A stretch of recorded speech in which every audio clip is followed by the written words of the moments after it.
በኦሮሚያ በምስራቅና በሆሮ ጉድሩ ወለጋ ዞኖች መንግስትን ታጣቂዎችም አስገዳጅ ወታደራዊ ምልመላ እያደረጉ ነው ሲሉ ነዋሪዎቹ ተቸግረናል ብለዋል። መረጃውን በዝርዝር እናካፍላችኋለን። የኢራን ድርድር መሻሻልን ማሳየቱን ተከትሎ ትራምፕ በሆርሙዝ ሰርጥ የጀመሩትን ወታደራዊ ዘመቻ በጊዜያዊነት አግደዋል። ዝርዝር መረጃውን እናካፍላችኋለን። ኢራን አውሮፓን በከባድ ሚሳኤል ልትመታ እንደምትችልም አስጠንቅቃለች።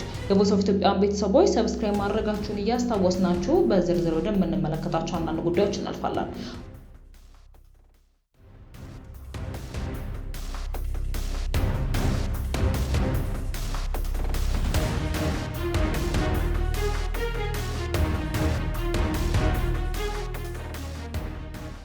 በኦሮሚያ በምስራቅና በሆሮ ጉድሩ ወለጋ ዞኖች መንግስትን ታጣቂዎችም አስገዳጅ ወታደራዊ ምልመላ እያደረጉ ነው።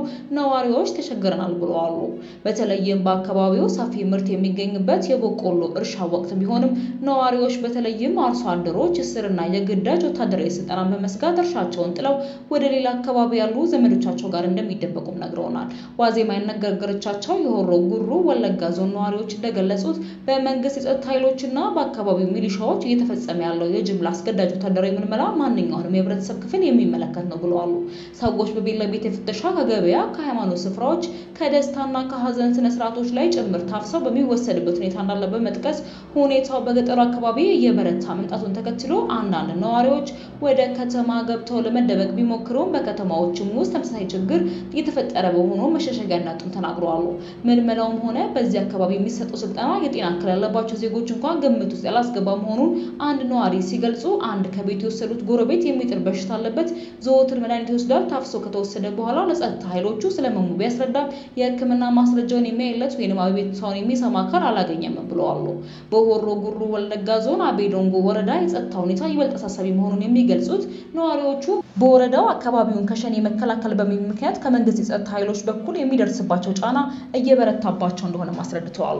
በተመሳሳይ መልኩ በዞኑ በጃርዳጋ ጃርቴ ወረዳ የኦሮሞ ነጻነት ሰራዊት ታጣቂዎች አርሶ አደሮችንና ተማሪዎችን ፋኖን መዋጋት አለባቸው በሚል በግዳጅ እያፈሱ ወደ ጫካ እንደሚወስዱም ተገልጿል።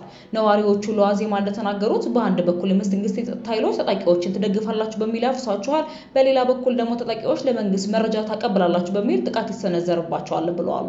ከመደበኛ የጸጥታ መዋቅር ውጪ በመንግስት ደረጃ የሚታወቁ መሪዎች አላቸው፣ ነገር ግን በህገወጥ ተግባራት ላይ የተሰማሩ ቡድኖች መኖራቸውን ነዋሪዎቹም ጠቁመዋል። ለኦሮሚያ ክልል መንግስትና ለኦሮሚያ ብልጽግና ቃል አቀባይ ስለ ጉዳዩ አስተያየት እንዲሰጡ ብንጠይቅም መልስ ለመስጠት ፈቃደኛ ሳይሆኑ ቀርተዋል። ኢራን አውሮፓን በከባድ ሚሳኤል ልትመታ እንደምትችል አስጠንቅቃለች። የኢራኑ ወግ አጥባቂ የኬሃን ጋዜጣ ዋና አዘጋጅ ሁሴን ሻሪ አማዳሪ አውሮፓ ሀገራት የአሜሪካ ጦር ሰፈሮችን የሚያስተናግዱ ከሆነ ኢራን ኢላማ እንደምታደርጋቸው ማክሰኞ ዕለት አስጠንቅቀዋል። አዘጋጁ እንዳሉት አውሮፓውያን የአየር የባህር ኃይል ሰፈሮቻቸውን ለዋሽንግተን ክፍት ካደረጉ እነዚህ ስፍራዎች በኢራን ጥቃት ሊሰነዘርባቸው የሚችሉ ህጋዊ ኢላማ መሆን አለባቸውም ሲሉ ጽፈዋል። ሻርቲያ ማድሪ ማክለውም ኢራን ቀደም ሲል በአረብ ሀገራት ላይ ጥቃት እንደሰነዘረች ሁሉ አውሮፓንም የመምታት አቅም እንዳላትም ገልጸዋል። አውሮፓውያን መንግስትኛ መምታት እንደምንችል ያው በሚገባ መምታት እንደምንችል ያውቃሉ በማለት የሀገራቸውን ወታደራዊ ዝግጅትም አረጋግጠዋል።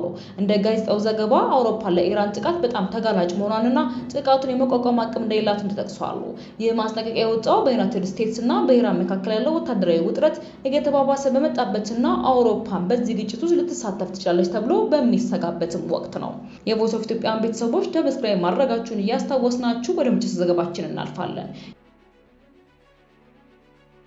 የኢራን ድርድር መሻሻል ማሳየቱን ተከትሎ ትራምፕ በሆርሙዝ ሰርጥ በኩል የጀመሩትን ወታደራዊ ዘመቻ በጊዜያዊነት አግደዋል።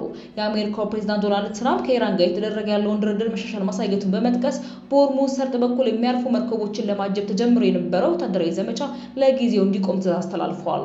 የነጻነት ፕሮጀክት በሚል መጠሪያ የተጀመረውና በስትራቴጂካዊ ሰርጥ በኩል መርከቦችን ለማጀብ የታቀደው ይህ ዘመቻ ለሚደረገው ስምምነት እድል ለመስጠት ሲባል ለተወሰነ ጊዜ እንዲቆም መወሰኑንም አስታውቀዋል። ትራምፕ ይህ ውሳኔ የተላለፈው ፓኪስታንን ጨምሮ ከተለያዩ ሀገራት የቀረበላቸውን ጥያቄ መሰረት በማድረግ መሆኑንና ከቴህራን ጋር የሚደረገው ንግግርም ውጤት ሊያመጣ የሚችልበት ደረጃ ላይ በመድረሱ መሆኑን ተገልጿል።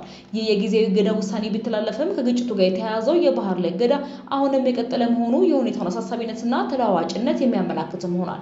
የዓለም አቀፍ የነዳጅ አቅርቦት በከፍተኛ ድርሻ የሚያርፍበት የሆርሙዝ ሰርጥ በሁለቱ ወገኖች መካከል ለተፈጠረው ከፍተኛ ውጥረት ማዕከል ሆኖ የቆዩ ሲሆን ሁለቱም ወገኖች በመርከቦች ላይ ጥቃት ሲፈጽሙ ወይም ሲያስፈራሩ ቆይተዋል። የዩናይትድ ስቴትስ እርምጃ ውጥረት ውጥረቱን በመቀነስ ባለፈ የመጨረሻና የተሟላ ስምምነት በዲፕሎማሲያዊ መንገድ ሊመጣ እንደሚችል የመፈተሻ ዘዴም ተደርጎ ተወስዷል።